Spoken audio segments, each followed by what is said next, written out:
Capítulo 18. Fundación de la Iglesia de Corinto.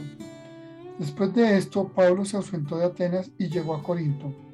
Allí se encontró con un judío llamado Aquila, originario del Ponto, y con su mujer Priscila. Acababan de llegar de Italia, pues el emperador Claudio había decretado que todos los judíos saliesen de Roma. Se llegó a ellos y, como era del mismo oficio, se quedó a trabajar en su casa. Ambos se dedicaban a fabricar tiendas. Todos los sábados discutían en la sinagoga y se esforzaban por convencer a judíos y a griegos. Cuando Silas y Timoteo llegaron de Macedonia, Pablo se dedicó enteramente a la palabra, dando testimonio ante los judíos de que el Cristo era Jesús. Al ver que se oponían y proferían palabras infamantes, sacudió sus vestidos y les dijo: Solo vosotros seréis responsables de lo que os suceda, yo soy inocente. Desde ahora voy a dedicarme a los gentiles. Entonces se retiró de allí y entró en casa de un tal justo que adoraba a Dios. El edificio donde vivía estaba pegado a la sinagoga. Crispo, el jefe de la sinagoga, creyó en el Señor junto con toda su familia. Otros muchos corintios, al oír a Pablo, creyeron y se bautizaron. El Señor dijo a Pablo durante la noche en una visión: No tengas miedo, sigue hablando y no te calles. Piensa que yo estoy contigo y que nadie te atacará para hacerte daño, porque cuento con un pueblo numeroso en esta ciudad. Pablo permaneció allí 1 año y 6 meses, enseñando entre ellos la palabra de Dios. Pablo entregado por los judíos a la justicia.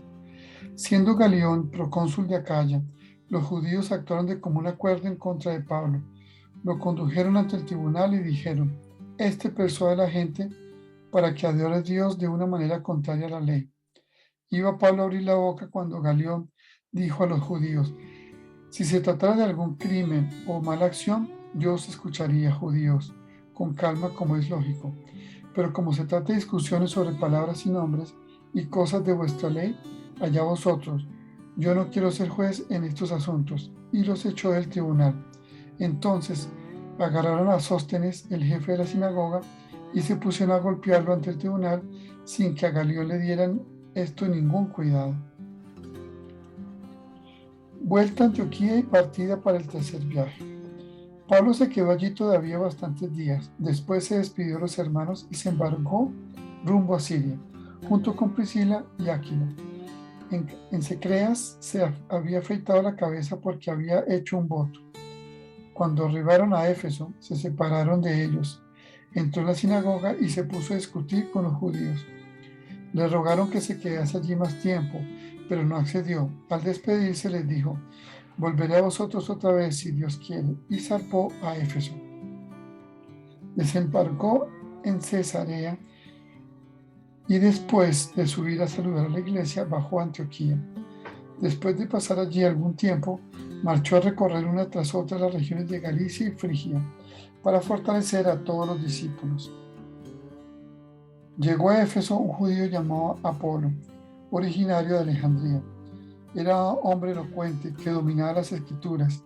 Ya había sido instruido en el camino del Señor, por lo que hablaba y enseñaba con fervor de espíritu y con esmero todo lo referente a Jesús, aunque solamente conocía el bautismo de Juan. Este pues comenzó a hablar con valentía en la sinagoga.